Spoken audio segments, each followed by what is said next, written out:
আপনাদের দোয়ায় BMTTI বাংলাদেশ মাদ্রাসা teachers training institute গাজীপুরে বাংলাদেশের 48টা মাদ্রাসার সাথে কম্পিটিশন করে আমি ফকির প্রথম হয়েছি, যেখানে আমাদের বাংলাদেশের বড় বড় মাদ্রাসা শিক্ষকরা ছিলেন।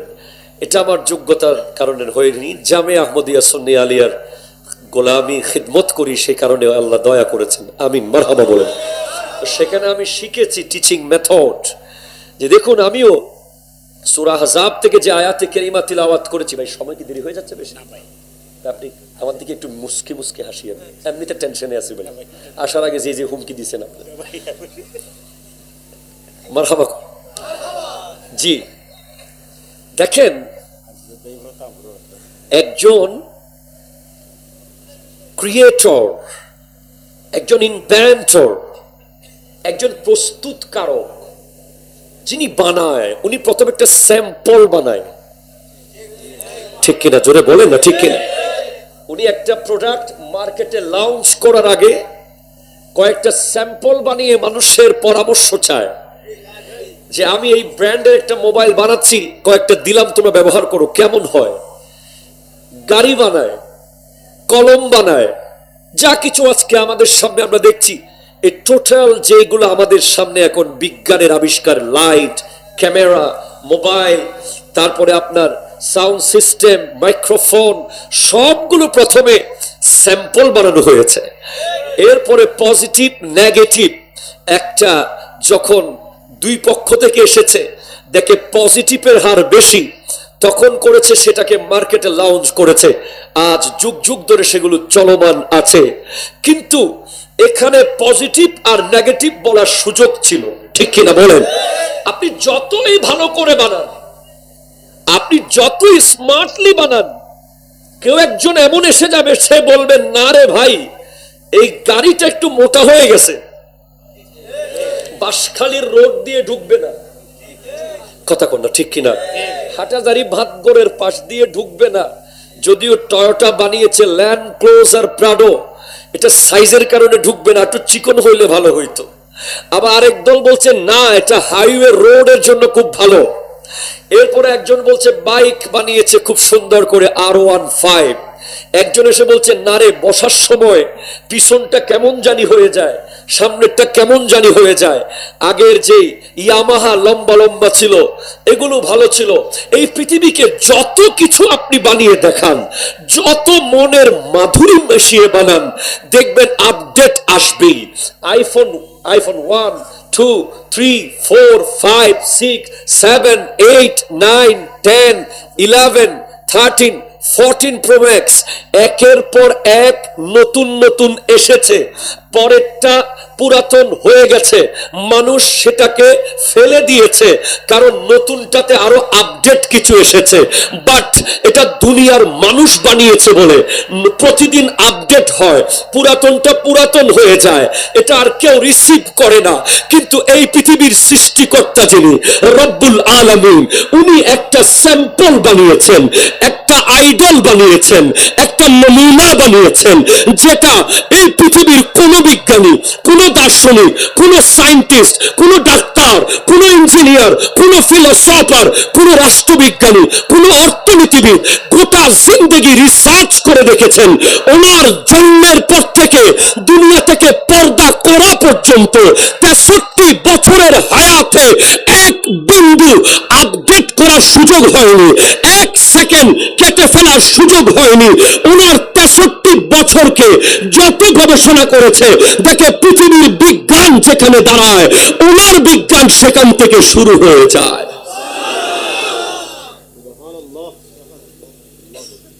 Who is he? কে উনি? যার নাম মুহাম্মাদুর রাসূলুল্লাহ সাল্লাল্লাহু আলাইহি ওয়াসাল্লাম। সুবহানাল্লাহ। সায়েন্স হয়রান হয়ে যায়, আমার নবীর সুন্নাহ আপডেট রয়ে যায়।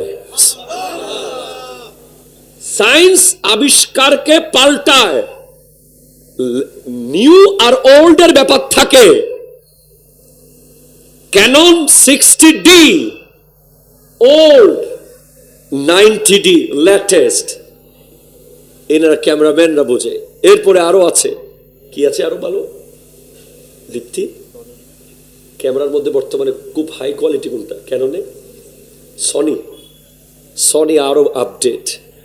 কিন্তু আশ্চর্য হয়ে যাবেন, আমার নবীর এক একটা সুন্নাহ নিয়ে যখন গবেষণা হয়, বিজ্ঞান দেখে হাই হাই হাই, এটা তো 1450 বছর আগে মুসলমানদের নবী বলে গেছে।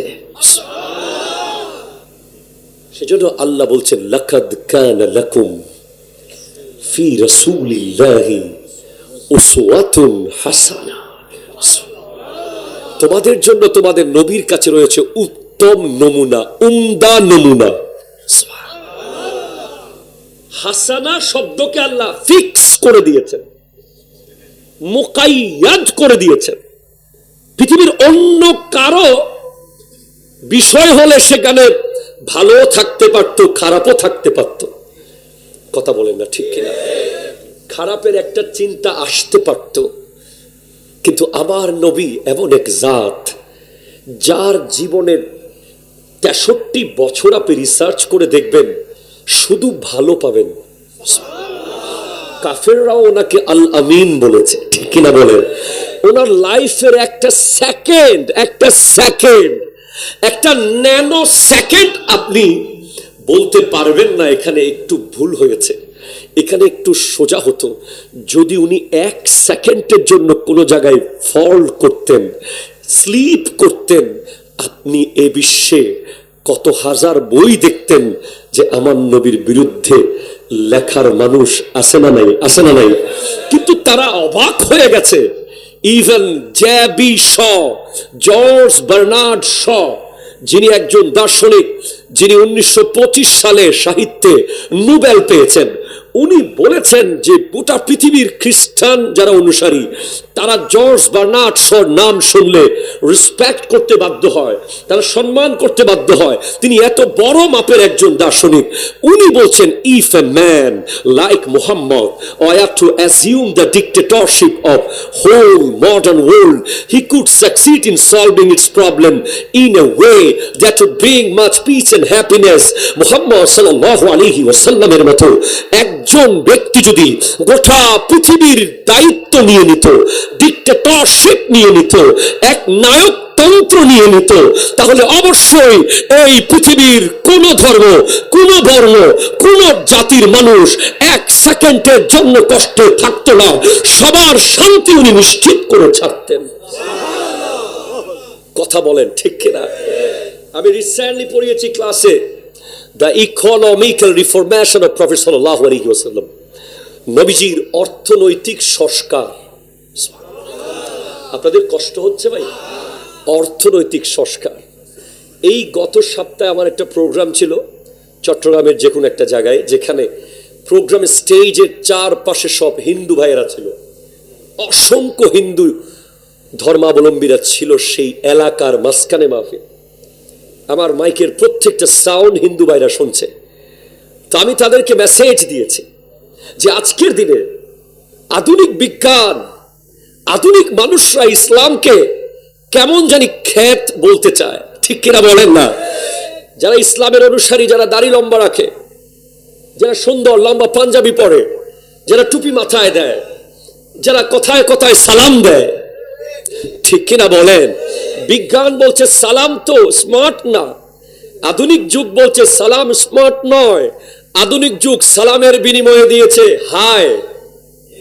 বিজ্ঞান সালামের, আধুনিক যুগ, বিজ্ঞান বলবো না, আধুনিক যুগ সালামের বিনিময়ে দিয়েছে হায়, খোদা হাফেজের বিনিময়ে দিয়েছে বায়, ফাতেহার বিপরীতে দিয়েছে বিপরীতে, ফাতেহার বিপরীতে দিয়েছে ট্রিট, মুসাহাফাকে ডিলেট করে দিয়েছে হ্যান্ডশেক। কথা বলেন ঠিক কিনা? হ্যান্ডশেক আছে না নাই? কয় হাতে করতে হয়? 1 হাতে। আর মুসাফা কয় হাতে করতে হয়? 2 হাতে। আমি ওনাদেরকে বোঝালাম যে হিন্দু ভাইয়েরা শুনছিল আমার বক্তব্য, আমি ওনাদেরকে বোঝালাম, দেখেন আমার নবীর ইকোনমিক্যাল রিফরমেশন, তার মধ্যে একটা হলো জিজিয়া। কি বলেন তো? জিজিয়া, অর্থনৈতিক সংস্কার। আজকের পৃথিবীর মানুষ যখন বলে যে আধুনিক বিজ্ঞান আধুনিক যুগের বিজ্ঞান যুগের মানুষ যখন বলে মুসলমানরা নাকি জঙ্গি, মুসলমানরা নাকি মানুষ মারে, মুসলমানরা নাকি বিধর্মীদের উপর আঘাত করে, মুসলমানরা সন্ত্রাস, নাউজুবিল্লাহ নাউজুবিল্লাহ নাউজুবিল্লাহ। আমি বলি বিশ্বের কোন ধর্মের অনুসারী সন্ত্রাস হতে পারে না। যে সন্ত্রাস, যে কাউকে আঘাত করে, যে কারো গায়ে হাত তুলে, সে শুধুই সন্ত্রাস, তার কোনো ধর্ম থাকতে পারে না। ঠিক কিনা কথা বলে? আমি ওনাদেরকে বলেছি আমার নবী ইকোনমিক্যাল রিফরমেশনের 4টা জিনিস দিয়ে গেছেন: যাকাত, জিজিয়া, খারাজ, আলফাই। এই 4টা নিয়ে গবেষণা করলে এই আধুনিক বিজ্ঞান যুগের, আধুনিক যুগের সমস্ত অর্থনীতিবিদরা অবাক হয়ে তাকিয়ে থাকবে। ওখানে কাছাকাছি যাওয়ার ক্ষমতা তাদের নেই। যাকাতের এমন এমন খাত নবীজি বলে দিয়েছেন, কাকে দেব, কখন দেব, কত দেব, কোন টাইমে দেব, এত অ্যাপ্রোপ্রিয়েট গণনা নবীজি করে দিয়ে গেছেন। মনে হচ্ছে বিশ্বের সবচেয়ে শ্রেষ্ঠ অর্থনীতিবিদের নাম মুহাম্মদুর রাসূলুল্লাহ সাল্লাল্লাহু আলাইহি ওয়াসাল্লাম। এরপরে আমি বললাম যে জিজিয়া, প্লিজ কনসেন্ট্রেট, আপনারাও বলতে পারবেন, শিখে নেন, জেনে নেন। জিজিয়া, জিজিয়া হলো নিরাপত্তামূলক সামরিক কর। এটা মুসলমানদের স্টেটে ভিন্ন ধর্মের লোক থাকবে, তাকে মুসলমানরা পাহারা দেবে 1 বছর। একটা বছর যদি আপনি আমার বাড়ি পাহারা দেন, দারোয়ান যারা, দারোয়ান ভাইয়েরা যারা আমাদের আছে, ওনাদেরকে আমরা মিনিমাম 10,000-এর নিচে কোনো বেতন নাই। তো 1 বছর যদি পাহারা দেন 1,20,000 টাকা মিনিমাম দরকার। ঠিক কিনা বলেন না? আর যারা ওই বিধর্মীদেরকে পাহারা দিয়েছে, তারা আমার আপনার মতো মানুষ না, তারা এক একজন জলিলুল কদর সাহাবা। যারা আমার নবীজিকে দেখেছেন, তারা পাহারা দিয়েছেন 1 বছর। 1 বছর পাহারা দেওয়ার পরে আমার নবী নিয়ম করেছেন যে এই একটা বছর বিধর্মীকে পাহারা দেওয়া হবে, ভিন্ন ধর্মের মানুষকে পাহারা দেওয়া হবে, তার বিনিময়ে সে কর দেবে। আপনি ইমাজিন করতে পারবেন না, আপনার 1 বছর পাহারা দেওয়ার বিনিময়ে আপনি মিনিমাম 10,000 টাকা করে 1,20,000 টাকা তো দিতেন। আপনার বিবেক এর কম দেওয়াটাকে কোনোভাবে সাপোর্ট করছে না।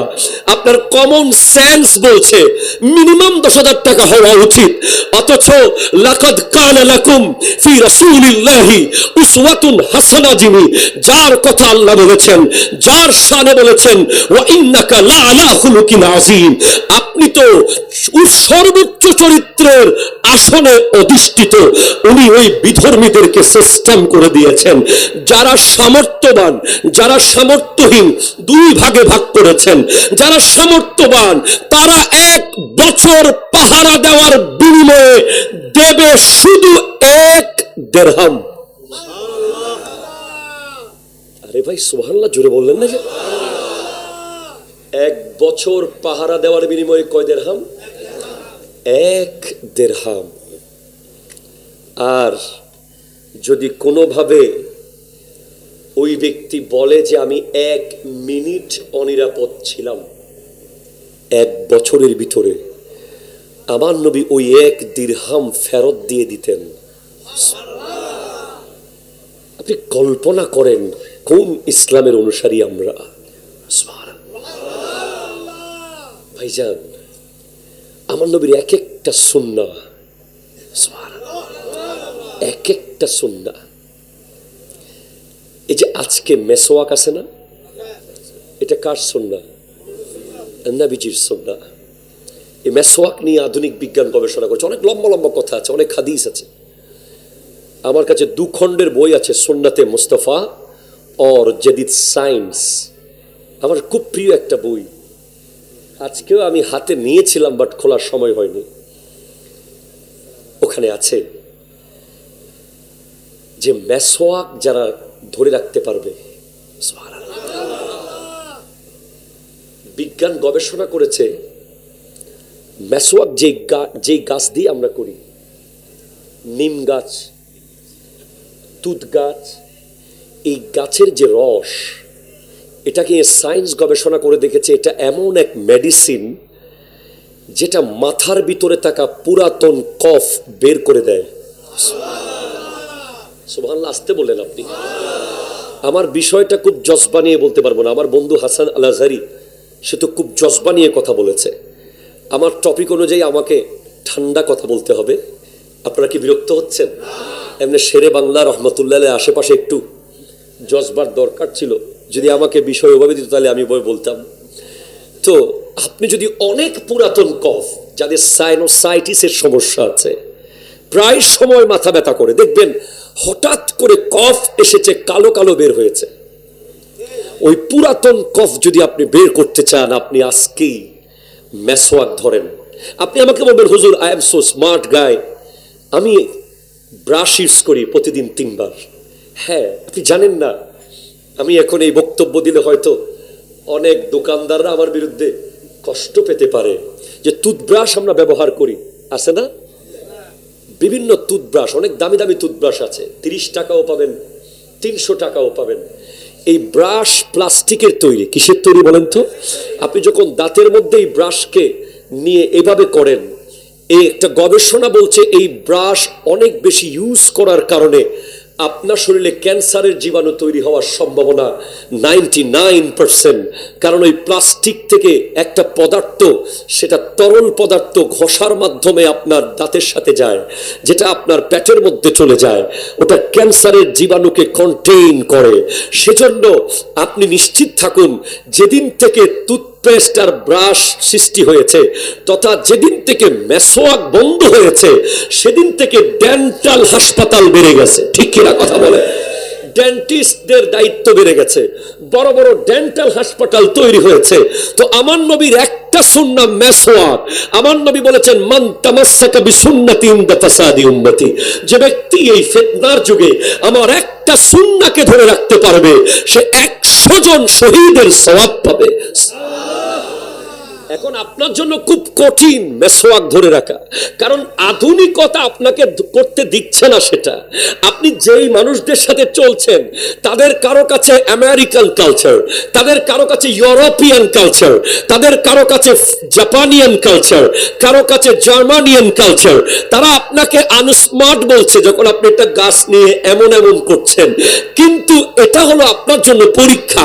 যখন আপনার আত্মীয় স্বজন, পাড়া প্রতিবেশীরা কোলগেট ইউজ করছে, বলেন না আরো ক্লোজ আপ ইউজ করছে, তখন আপনি যখন পেপসুডেন্ট সেন্সোডাইন ইউজ করছে, তখন আপনি যখন একটা গাছের টুকরা নিয়ে এমন এমন করেন, দেখতে আপনাকে খ্যাত মনে হলেও এই পরীক্ষায় যদি আপনি পাশ হয়ে যেতে পারেন, আপনার জন্য 100 জন শহীদের সওয়াব আছে। একটু জোরে বলবেন সুবহানাল্লাহ বলেন। আমি কোনটা বলবো? এই যে খাবার আছে না, বলেন আছে না নাই? খাওয়ার তৌফিক দিয়েছেন কে? রিজিকের ব্যবস্থা করেন কে? আমাদের হারাম খাওয়ার কোনো দরকার নাই। হাদিসে পাকে নবীজি বলতে ইরশাদ করছেন, ইন্নার রিজকা লা ইয়াতলুবুল আবদা কামা ইয়াতলুবুহু আজলুহু। রিজিক একজন বান্দাকে এমন ভাবে খুঁজে বের করে যেভাবে তার মৃত্যু তাকে খুঁজে বের করে। আপনি আটলান্টিক মহাসাগরের তলে গিয়ে যদি বসে থাকেন, সেখানে যেভাবে আজরাইল আলাইহিস সালাম চলে যাবে জান কবজ করার জন্য, আপনার রিজিককেও সেখানে পৌঁছে দেওয়ার দায়িত্ব আল্লাহর। একটু জোরে বলেন সুবহানাল্লাহ। জি, আপনি শুনুন, আপনি শুনুন, দুপুরে খাবার আছে না, আছে না নাই? দুপুরে খাবারের পরে কাইলুলা আছে না নাই? একটু কিছুক্ষণ বিশ্রাম নেওয়া, এটা আমার নবীর সুন্নাহ। সুবহানাল্লাহ বলেন।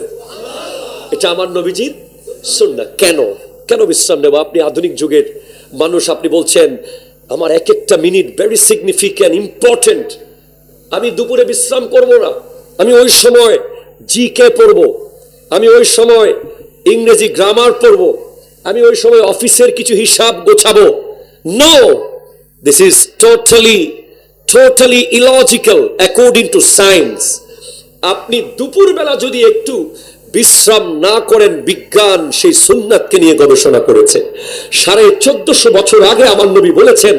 আর বিজ্ঞান গবেষণা করে দেখে, দুপুরবেলা যখন আমরা খাই, দুপুরবেলা আমরা সবচেয়ে বেশি খাই। যদিও দুপুরবেলা আমাদের খাওয়ার কথা প্রজার মতো, সকালবেলা খাবো রাজার মতো। বলেন না, কার মতো খাবো? সকালে খাবো কার মতো? দুপুরে খাবো প্রজার মতো, রাতে খাবো ফকিরের মতো। দিস ইজ অ্যাকর্ডিং টু সুন্নাহ। সকালে খাবেন কার মতো? জোরে বলেন না। দুপুরে খাবেন প্রজার মতো, রাতে খাবেন, এখন আমরা সকালে খাই ফকিরের মতো, ঠিক কিনা বলেন? বলেন। দুপুরে খাই রাজার মতো, আর রাতে খাই রাজার দাদার মতো। আমরা কিভাবে খাই সেটা বলছি। তো দুপুরের খাবার এত কম না, মোটামুটি বেশি, ঠিক কিনা বলেন? ওই দুপুরে খাবারের পর আপনার শরীরে আপনি যে পাকস্থলী আছে না, আছে নাই বলেন? আচ্ছা দেখেন, আপনি এই যে কোরবানির সময় এত বড় গরু আপনি 7-8 দিনে খেয়ে ফেলেন, আপনি না মানে পেটের চারপাশে আমার আল্লাহ কুদরতি একটা জিনিস প্রলেপ লাগিয়ে দিয়েছে, যেটাকে অ্যাকর্ডিং টু সায়েন্স বলা হয় মিউকাস। কি বলা হয়? মিউকাস। এখানে একটা ব্যাপার আছে, গিজার্ড পেটের ভিতরে। যখন আপনি খাবার দুপুরে দেন পেটে, তখন গিজার্ডের কাজ শুরু হয়ে যায়, সে হজম করা শুরু করে। আর এই হজম কাজ করার জন্য আপনি যখন ওই ইট ভাটার মধ্যে যখন ইট পোড়ান, তখন তলে দিয়ে লাকড়ি দিতে হয়, ঠিক কিনা বলেন না? আপনি এভাবে যখন কোনো মেশিনকে কাজ করান, সেখানে পেট্রোল ঢালতে হয়, অথবা অকটেন দিতে হয়, অথবা ডিজেল দিতে হয়। তো পেট যখন এই হজমের কাজ শুরু করে, তখন সে পুরো শরীর থেকে রক্তগুলো টানে, তার প্রচুর রক্তের প্রয়োজন হয়। এই বড় বড় গোশতের পিসগুলোকে সাইজ করে শেষ করে একেবারে একেবারে মিকি করে ফেলতে, একেবারে হজম করে ফেলতে যে রক্তের প্রয়োজন হয়, এই রক্ত শরীরের বিভিন্ন জায়গা থেকে টান দিয়ে নিয়ে আসে পেট। তখন মাথার ব্রেইন থেকে রক্ত চলে যায় পেটে। তখন একজন মানুষ যদি বিশ্রাম করে, কাইলুলা করে, তার ব্রেইন যখন ঠান্ডাভাবে বসে থাকে কিছুক্ষণ, তখন ব্রেইন থেকে যে রক্ত হজম প্রক্রিয়ার জন্য টান দেওয়া হয়েছে লাকড়ি হিসেবে, ওই ব্রেইন তখন আর অন্য কোনো কাজ না করলে সে শান্ত থাকতে পারে। আর ওই সময় যদি আপনি লেখা শুরু করে দেন, পড়া শুরু করে দেন, কাজ শুরু করে দেন, যে ব্যক্তি কাইলুলা করে আর যে ব্যক্তি কাইলুলা করে না, যে এই সুন্নাত পালন করে, যে এই সুন্নাত পালন করে না, তাদের মধ্যে পার্থক্য হবে যে এই সুন্নাত পালন না করে আবার কাজ শুরু করে, ইনস্ট্যান্ট কাজ শুরু করে দেয়, সে দ্রুত পাগল হয়ে যাওয়ার সম্ভাবনা আছে, তার ব্রেইন স্ট্রোক হয়ে যাওয়ার সুযোগ আছে, সে মস্তিষ্কের রোগে আক্রান্ত হওয়ার সম্ভাবনা বিজ্ঞান গবেষণা করে বের করেছে। আর যে কাইলুলা করবে কিছুক্ষণ, আবার কাইলুলা মানে আপনি এক বস্তা খাইয়া ঘুমাইলেন, মাগরিবের পরে উঠলেন, এটা কাইলুলা? বলেন, এটা কি কাইলুলা হবে? এটা কাইলুলা হবে না, এটা হবে নতুন দুলা, শ্বশুর বাড়ির ঘুম। কথা কন না, ঠিক কিনা? সেজন্য এমন ঘুম নয় যেটা আপনার শরীরে মেদ বাড়িয়ে দেবে। আপনার সুন্নাহ যদি আপনি ডিউরেশন বুঝতে না পারেন, কতক্ষণ কাইলুলা করবেন, এই সর্বোচ্চ 10-15 মিনিট, আধা ঘন্টা, এর বেশি যদি আপনি 2 ঘন্টা ঘুমিয়ে পড়েন, তাহলে আপনি যে ভাত খেয়েছেন এগুলো আপনার শরীরে চর্বি হিসেবে জায়গায় জায়গায় সেট হয়ে যাবে, আপনাকে ডায়াবেটিস আর হার্ট অ্যাটাকের দিকে নিয়ে যাবে, টিজি বেড়ে যাবে। টিজি কি বেড়ে যাবে? টিজি। আল্লাহ আমাদেরকে বোঝার তৌফিক দান করুন, আমিন। তাহলে এখন একটা সুন্নাহ আমরা জেনেছি, প্রথম সুন্নাহ জেনেছি মেসওয়াক, যেই সুন্নাহ সম্পূর্ণ সায়েন্টিফিক, বিজ্ঞান এই সুন্নাহর কোনো মিস্টেক বের করতে পারেনি। সেকেন্ড সুন্নাহ আমরা জেনেছি দুপুরে খাওয়ার পরে কিছুক্ষণ কাইলুলা করা, ঠিক কিনা? জোরে বলেন। থার্ড সুন্নাহ গোশত খাওয়া। জোরে বলেন না সুবহানাল্লাহ। আমার নবী বলেছেন সাইয়্যিদুত তাআম, খাবারের মধ্যে সৈয়দ, যেটা সর্দার নেতা খাবারের, সেটার নাম হলো গোশত। আচ্ছা জোরে বলবেন না সুবহানাল্লাহ। এখন আমাদের দেশের ডক্টর আমাদেরকে সাজেস্ট করে যে আপনি গোশত খেতে পারবেন না, আপনি চিংড়ি মাছ খেতে পারবেন না, আপনি ইলিশ মাছ খেতে পারবেন না, কিন্তু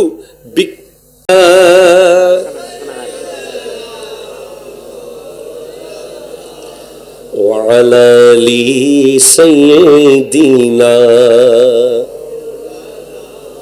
তো জোরে বলেন সুবহানাল্লাহ। অনেক কথা যে বিষয় দিয়েছেন মিনিমাম 5 ঘন্টার দরকার আছে। যদি কিছু একটা শেষ করতে চাই, এটা শেষ হবে না। নবীজির এত সুন্নাহ। আচ্ছা বলেন তো, নবীজির আরেকটি সুন্নাহ আপনাকে বলি, একসাথে বসে খাওয়া।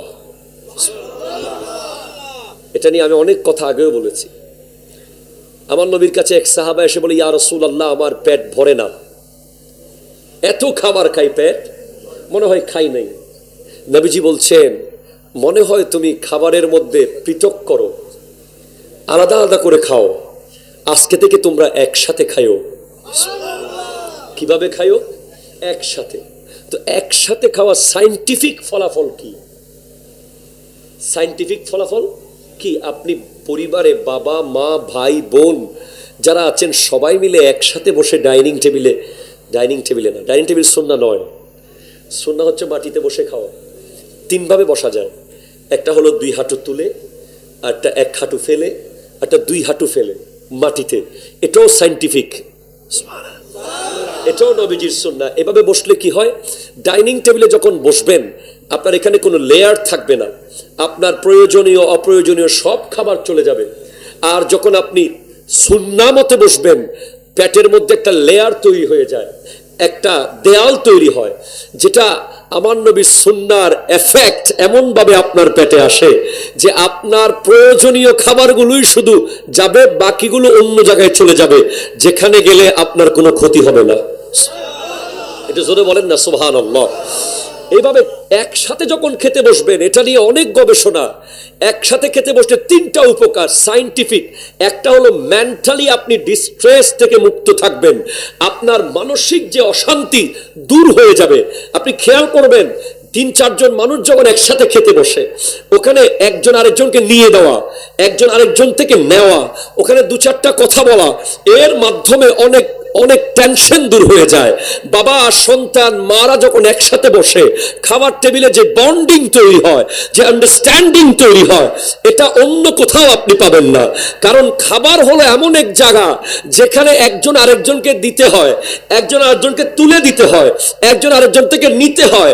ধরেন আপনার পাতে ভাত বেশি, মায়ের পাতে নাই, অথবা মায়ের পাতে বেশি, আপনার পাতে নাই, মা একটু আপনাকে দিয়ে দিয়েছে, এর মধ্যে বন্ডিং তৈরি হয়েছে।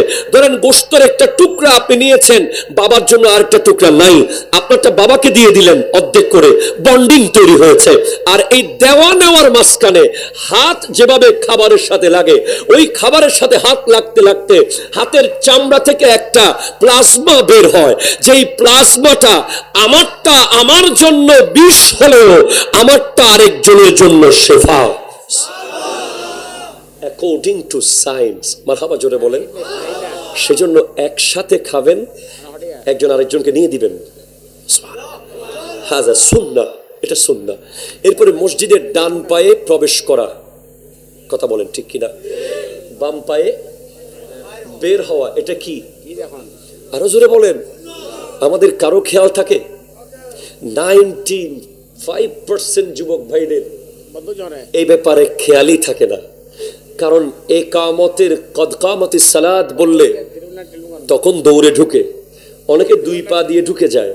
অথচ বিজ্ঞান গবেষণা করেছে এই সুন্নাহ নিয়ে, বিজ্ঞান প্রমাণ করেছে আমার নবী 1450 বছর আগে কি গুরুত্বপূর্ণ একটা নিয়ম দিয়ে গেলেন, যে আমাদের প্রত্যেকের ইচ্ছা হলো আমার মৃত্যুটা মসজিদের ভিতরে হোক। কার কার ইচ্ছা হাত তুলে বলেন তো? নারায়ে তাকবীর, নারায়ে রিসালাত, নারায়ে গাউসিয়া, আহলে সুন্নাত ওয়াল জামাআহ। মারহাবা জোরে বলেন না। বিজ্ঞান গবেষণা করেছে যে একজন মানুষ যখন ডান পায়ের উপরে ভর করে মারা যায়, তার জান যখন কবজ হয়, আমাদের প্রত্যেকের ইচ্ছা কোথায় মরবো? জোরে বলেন, কোথায় মরবো? মসজিদের ভিতরের যে কোনো জায়গায় মারা গেলেই তো আপনি জান্নাতে মারা গেলেন। নবীজি মসজিদকে রিয়াজুল জান্নাহ বলেছেন, জান্নাতের বাগান বলেছেন। সুবহানাল্লাহ জোরে বলেন। আপনি ঢুকে গেলেই তো আপনি একটা প্রোটোকলের ভিতরে ঢুকে গেলেন, একটা নিরাপদ জায়গা, সেফ জোনে ঢুকে গেলেন।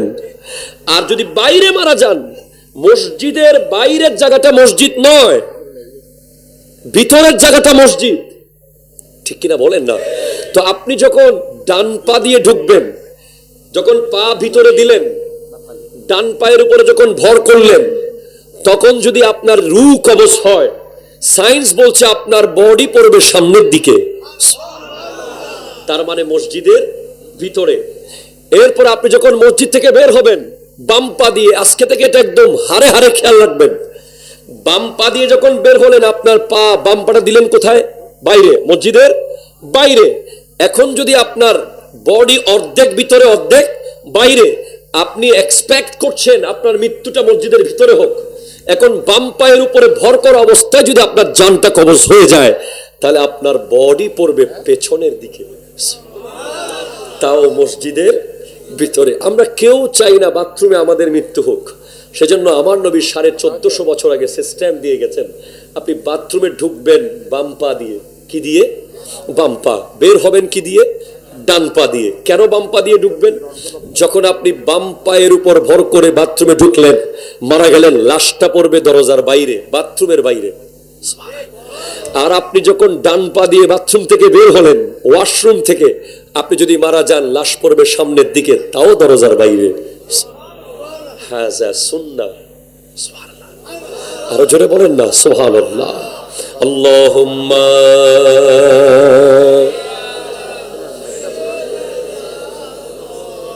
ওয়া আলা আলি সাইয়্যিদিনা।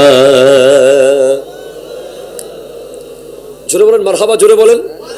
তো আধুনিক বিজ্ঞানের উপকারিতা আর অপকারিতা, একটা মোবাইল ফোন, শুধু একটা মোবাইল ফোন নিয়ে যদি আপনি লিখতে বসেন, এই মোবাইল আমাদের কি কি উপকার করলো, কি কি অপকার করলো। কোরআন বলছে ওয়ামিনান নাসি মান ইয়াশতারি লাহওয়াল হাদিস লিউদিল্লা আন সাবিলিল্লাহি বিগাইরি ইলমিন। মানুষের মধ্যে এমন কিছু ব্যক্তি আছে যারা লাহওয়াল হাদিস, অযথা কথা কিনে নেয়, যেমন গান, যেমন অযথা গল্প, গাল গল্প, অপ্রয়োজনীয় কথা, যেগুলোর ব্যাপারে কোরআন মুমিনের বৈশিষ্ট্য বলতে গিয়ে বলেছে قد أفلح المؤمنون الذين هم في صلاتهم خاشعون والذين هم عن اللغو معرضون। মুমিন ও তাকে বলা হয় যে এক লাইন অযথা কথা বলে না। কিন্তু আপনি দেখবেন বর্তমান সোশ্যাল মিডিয়ায়, ইউটিউবে, ফেসবুকে আলেম ওলামাদের বক্তব্য কোরআন সুন্নাহর বাণীর বাইরে 70 থেকে 80-90% বিষয় অযথা। ঠিক কিনা কথা জোরে বলেন? যেগুলো আপনার চারপাশে আপনাকে ছেয়ে ফেলছে। আর এটার এফেক্ট কোথায় গিয়ে পড়েছে? আজকে আপনি দেখেন শিক্ষা সফর, আমরা ঢাকা চিটাগং ভ্রমণ করার সময় প্রায় শিক্ষা সফর দেখি। এই শিক্ষা সফরকে আজ আপনি আর শিক্ষা সফর বলতে পারবেন না, এটা বেহায়াদের সফর হয়ে গেছে। ঠিক কিনা কথা জোরে বলেন? গান দিয়ে সফর শুরু হয়, গান দিয়ে সফর শেষ হয়, পুরো বাসের মধ্যে গান গাইতে গাইতে আসে। এর এফেক্ট কোত্থেকে আসলো? এদিকে যুবকরা কেন দাবিত হলো? উত্তর আসবে মোবাইল ফোন। ঠিক কিনা বলেন? আজকের দিনে যুবকদের নৈতিক অবক্ষয়, আপনি যদি এই সমাজের যুবকদেরকে, আধুনিক যুগের যুবকদেরকে ডিপ্রেশনের কারণ জিজ্ঞেস করেন, তাদের ডিপ্রেশনের 1 নম্বর কারণ হলো বেগানা নারীর সাথে সম্পর্ক, যেটার পেছনে মূল্যবান গুরুত্বপূর্ণ কাজ করছে, যেটার পেছনে ভয়ঙ্কর রকম হেল্প করছে এই মোবাইল ফোন। আজকের দিনে আপনি যদি দেখেন বাচ্চাদের ব্রেইনের অবস্থা, ছোট বাচ্চাকে, শিশুকে মারা ইউটিউব দিয়ে ভাত খাওয়ায়, মোবাইল সামনে দিয়ে খাবার খাওয়ায়, বিনিময়ে শিশু কি হয়? একটা শিশু ভালোভাবে ভাষা শিখতে পারে না, কারণ সে জন্মের পর থেকে মায়ের ভাষা শিখে, সে বাবার ভাষা শিখে, কিন্তু তার সামনে যখন ইউটিউব আর ফেসবুকের ভিডিও দেওয়া হয়, যখন তাকে কার্টুন দেওয়া হয়, যখন তাকে বিভিন্ন টম অ্যান্ড জেরি দেওয়া হয়, বিভিন্ন রকম খেলার বিষয় তার সামনে দেওয়া হয়, সে মায়ের ভাষা আর ইউটিউবের ভাষা, বাবার ভাষা আর হিন্দি, উর্দু, বাংলা ভাষা মিক্স করে ফেলে। সে কারণে সে ভালোভাবে ভাষাকে আয়ত্ত করতে পারে না। অধিকাংশ শিশু এখন চশমা ব্যবহার করছে, অধিকাংশ শিশুর ব্রেইন টিউমার হয়ে যাচ্ছে, অধিকাংশ শিশু ছোটবেলা থেকে পারফেক্টলি বড় হচ্ছে না, কারণ আমাদের ঘরগুলোতে আধুনিক বিজ্ঞান ওয়াইফাই ঢুকিয়ে দিয়েছে, আমাদেরকে আনলিমিটেড ইন্টারনেট দিয়ে দিয়েছে। যেই ওয়াইফাই হাজার হাজার পাখির মৃত্যুর কারণ হয়েছে। তো আপনি আমাকে বলবেন, হুজুর ওয়াইফাই ছাড়া আপনার বক্তব্য দেখবো কিভাবে, ওয়াইফাই ছাড়া আপনার তিলাওয়াত শুনবো কিভাবে? হ্যাঁ, আপনাকে যেটা করতে হবে, ইউ হ্যাভ টু কন্ট্রোল, আপনাকে কন্ট্রোল করতে হবে। ওয়াইফাই এর পাসওয়ার্ড আপনার অপ্রাপ্ত বয়স্ক বাচ্চাকে দেওয়া যাবে না। তার প্রয়োজনীয় লেসন আপনি নিজে তাকে মোবাইল থেকে দেখিয়ে দেবেন, এবং রাত 9টার ভিতরে পরিবারের সবার ইন্টারনেটের কাজ শেষ করে ওয়াইফাই অফ করে দিতে হবে। এই আধুনিক বিজ্ঞানের ভয়ঙ্কর ভয়ঙ্কর কিছু পরিণতির শিকার আমরা হয়ে যাচ্ছি। আজকে আধুনিক বিজ্ঞানের অন্যতম আবিষ্কার হলো ক্যামেরা, ঠিক কিনা কথা জোরে বলেন? অন্যতম আবিষ্কার হচ্ছে আমাদের স্মার্টফোন অ্যান্ড্রয়েড, যেখানে সেলফি ক্যামেরা দেওয়া আছে। একটা মোবাইল ফোন থাকলে আপনার হাতে ক্যানন আছে, নিকন আছে, সনি আছে, মানে সব ক্যামেরার কাজ এক মোবাইলের মধ্যে আছে।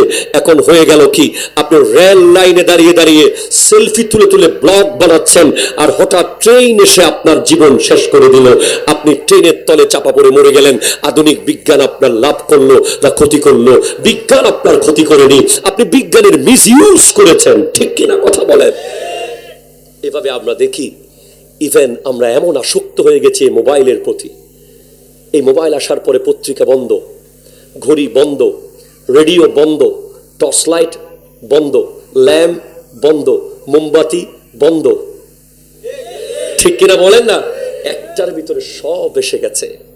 কিন্তু আপনাকে বলতে হবে মোবাইলকে এইভাবে হাতে নিয়ে যে তোমার কন্ট্রোলে আমি না, আমার কন্ট্রোলে তুমি, না হলে বাঁচতে পারবেন না। এই আধুনিক বিজ্ঞানের এই মোবাইল ফোনের কারণে আজকে যুবকদের রাত হয় রাতের 2টা বাজে, ঠিক কিনা বলেন? সকাল হয় দিনের 12টা বাজে। কেন? সারা রাত সে মোবাইল আসক্ত। তাকে আপনি কোনোভাবেই মানুষ করতে পারবেন না। এখন তাকে প্রোটেক্ট করতে হবে। আধুনিক বিজ্ঞানের আবিষ্কার মোটর সাইকেল। আজকে মোটর সাইকেলের নামে যে স্টানগুলো দেখানো হয়, ঠিক কিনা? এক সময় মোটর সাইকেলে এত রেস ছিল না, এত স্মার্ট কিছু ছিল না। যত আপডেট দিন হচ্ছে মোটর সাইকেলের রেস তত বাড়িয়ে দেওয়া হচ্ছে, ওখানে পাওয়ার তত বাড়িয়ে দেওয়া হচ্ছে। তত এই যুগের মানুষ যুবকরা স্টান করছে। মোটর সাইকেলের চাক্কাকে একবার উপরের দিকে তুলে ফেলে, একবার ডান দিকে লাফ দেয়, একবার বাম দিকে লাফ দেয়, রাস্তায় গিয়ে তার জীবন সে দিয়ে চলে আসে গাড়ির তলে, ঠিক কিনা কথা বলেন? এই বিজ্ঞানের এই আবিষ্কারের আপনি মিসইউজ করেছেন। এইভাবে যদি আপনি দেখেন, আমাদের পরিবারগুলোতে অসংখ্য বিজ্ঞানের উপকার আমাদের সাথে আছে, তবে ভয়ঙ্কর অপকার আমাদের সাথে আছে। এখন আমার দায়িত্ব হলো পারফেক্টলি ব্যবহার করা। আমার দয়াল নবীজি স্পষ্ট বলেছেন, লা তাআতা লিমাখলুকিন ফি মাসিয়াতিল খালিক। ওই সৃষ্টির অনুসরণ করা যাবে না। লা লায়ে নফি জিন্স, কোনো সাইডে, কোনো দৃষ্টিতে তাদের বলা, তাদের চলা, তাদের কথা, তাদের খাওয়া, তাদের দেওয়া অনুসরণ করা যাবে না যারা আল্লাহর নাফরমানি করে। আজ আপনি মোবাইলের ভিতরে কাকে অনুসরণ করছেন, মোবাইল ফোনের মাধ্যমে কাকে আপনি ফলো করছেন, আপনি সারা দিন কার অনুসারী হয়ে আছেন, এটা দেখার সময় এসে গেছে, ঠিক কিনা কথা বলেন? আল্লাহ পাক আমাদেরকে এই বিজ্ঞানের পারফেক্ট ব্যবহার করার তৌফিক দান করুন। আরো যাব? আচ্ছা, আল্লাহুম্মা সাল্লি সাইয়্যিদিনা মাওলানা মুহাম্মদ ওয়া আলা আলি সাইয়্যিদিনা সুবহানাল্লাহ ওয়ালহামদুলিল্লাহ লা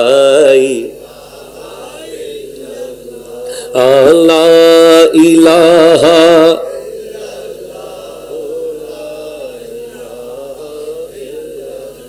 তাদের টোটাল এই যে পরিস্থিতি, আধুনিক যুগের নামে, আধুনিকতার নামে যে বেহায়াপনা, আজ আপনি দেখেন এই বেহায়াপনার থেকে বাঁচতে হলে আপনার জন্য নামাজের কোনো বিকল্প, ঠিক কিনা জোরে বলেন? নামাজের কোনো বিকল্প নাই। আপনি 5 ওয়াক্ত নামাজকে ধরে রাখবেন। ইন্না সালাতা তানহা আনিল ফাহশাই ওয়াল মুনকার, নিশ্চয় নামাজ অশ্লীলতার বেহায়াপনা থেকে রক্ষা করে। আপনি নামাজ ধরে রাখবেন। নামাজের প্রত্যেকটা কাজ বিজ্ঞানসম্মত। নামাজ নিয়ে বিজ্ঞানীরা গবেষণা করছে বছরের পর বছর। যখন একজন মানুষ এভাবে তাকবীরে তাহরিমা আল্লাহু আকবার বলে, দুই হাত কানের মধ্যে লাগায়, তখন তার মাথার মধ্যে একটা বিদ্যুৎ প্রবাহ হয়। জোরে বলেন না সুবহানাল্লাহ। এবার আল্লাহু আকবার বলে নিয়ত করে যখন নাভির মধ্যে হাত বাঁধে, আপনারা কোথায় বাঁধেন? নাভির মধ্যে যখন আপনি হাতটা বাঁধেন, নাভি হচ্ছে গোটা শরীরের কেন্দ্র, ঠিক কিনা বলেন?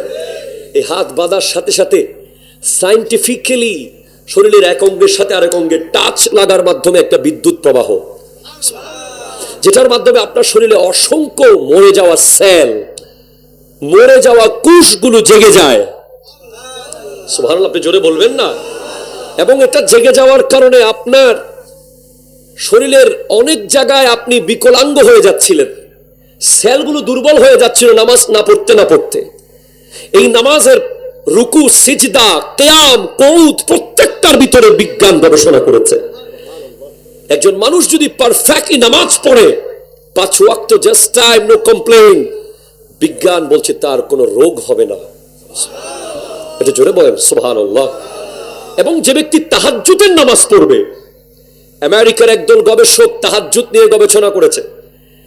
তারা তাহাজ্জুদের নামাজীদেরকে 2 ভাগে ভাগ করে দেখেছে। তাদের তো তাহাজ্জুদ গুজার মানুষ নাই, তারা তাদের মানুষকে, অনুসারীদেরকে 2 ভাগে ভাগ করেছে। বলে মুসলমানদের এটা কি নিয়ম, রাতের বেলা উঠে যাওয়া, ঘুম ভেঙে দেওয়া, ঘুমের মধ্যে ডিস্টার্ব করা, যেখানে মেলাটোনিন হরমোন নিঃসরণ হচ্ছে, যে লং টাইম মেমোরির মধ্যে যাচ্ছে পড়াগুলো। আপনি যখন পারফেক্টলি প্রতিদিন 6 থেকে 8 ঘন্টা ঘুমাবেন, রাত 9টা থেকে ভোর 3টা, ঘুমের আদর্শ টাইম কত? রাত 9টা থেকে ভোর 3টা। আমার নবীর হাদিস যে আপনার সামনে যখন এশা এবং আশা, রাতের খাবার এবং এশার নামাজ একসাথে এসে যাবে, তখন আপনি আগে খাবার খেয়ে নেবেন, কারণ আপনি খাবারের সাথে সাথে যেন না ঘুমান, খাবারের পরে আপনি নামাজ পড়েন, তাহলে আপনার নামাজের কারণে ওই খাবারগুলোর পারফেক্ট প্রক্রিয়া হয়ে যাবে। এটা জোরে বলেন না সুবহানাল্লাহ। তো তাহাজ্জুদের নামাজ যারা পড়বে, বিজ্ঞানীরা গবেষণা করে দেখেছে তাদের ডিসিশন মেকিং পাওয়ার, 2 দলকে ভাগ করেছে। এক দল তাহাজ্জুদের টাইমে ঘুম থেকে উঠে যাবে, আরেক দল ঘুমিয়ে থাকবে। এবার 2 দলের গবেষণায় প্রমাণ হয়েছে যে দল তাহাজ্জুদের টাইমে উঠে যায়, তাদের ডিসিশন মেকিং পাওয়ার, তাদের সিদ্ধান্ত নেওয়ার ক্ষমতা যারা ঘুমায় তাদের চেয়ে 100 গুণ বেশি। একটু জোরে বলেন না সুবহানাল্লাহ। তাহাজ্জুদ পড়ে না এমন 100 জন সিদ্ধান্ত দেবে একটা, আর তাহাজ্জুদ পড়ে এমন একজন সিদ্ধান্ত দেবে যিনি তাহাজ্জুদ পড়ে গভীর রাতে উঠে যায়। আমার নবী বলছেন সালাসুন দারাজাত, 3টা জিনিস তোমার আখিরাতের সম্মানকে বাড়িয়ে দেবে। 1 হলো ইতআমুত তাআম, মানুষকে খাওয়ানো। 2 ওয়া ইফশাউস সালাম, সালাম আদান প্রদান করা। 3 ওয়াসসালাতুল লাইল ওয়ান নাসু নিয়াম, গভীর রাতের নামাজ মানুষ যখন ঘুমিয়ে যায়।